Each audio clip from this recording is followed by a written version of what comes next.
इकडे घराणेशाहीच्या मुद्द्यावरून शरदचंद्र पवार पक्षाचे आमदार रोहित पवार आणि भाजपचे खासदार सुजय विखे पाटील यांच्यामध्ये जुंपलेली आहे। सध्या देशभरामध्ये जे खासदार आहेत त्यातील 70% घराणेशाहीवाले खासदार भाजपमध्ये आहेत, अशी टीका रोहित पवारांनी केली। रोहित पवारांच्या टीकेला सुजय विखे पाटलांनी उत्तर दिलंय। रोहित पवारांनी या विषयावरती बोलणं म्हणजे मोठा विनोदच आहे, असा टोला सुजय विखे पाटलांनी लगावलाय। राजकीय मंडळींच्या कुटुंबातील सदस्याला जरी तिकीट मिळालं तरी ते जनतेच्या मतांवरच निवडून येतात, असंही त्यांनी म्हटलंय।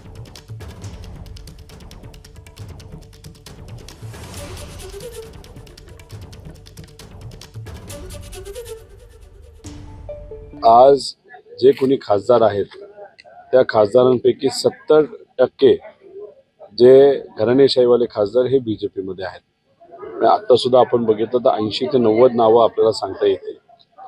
देवेंद्र फडणवीस साहेबांना घराणेशाही आहे, मुंडेताईंना घराणेशाही आहे, विखेंना घराणेशाही आहे, आता चव्हाण साहेब जे त्यांनी घेतलेले अशोक चव्हाण साहेब त्यांना घराणेशाही आहे, अजित पवारांना त्यांनी मित्रपक्ष म्हणून घेतले त्यांना घराणेशाही आहे। तर भाजपचं काय झालंय की भाषणाचे मुद्दे वेगळे आणि त्याच्यात खोटं बोलायचं पण रेटून बोलायचं अशी पद्धत चाललेली आहे। मोठा जोक आहे हा।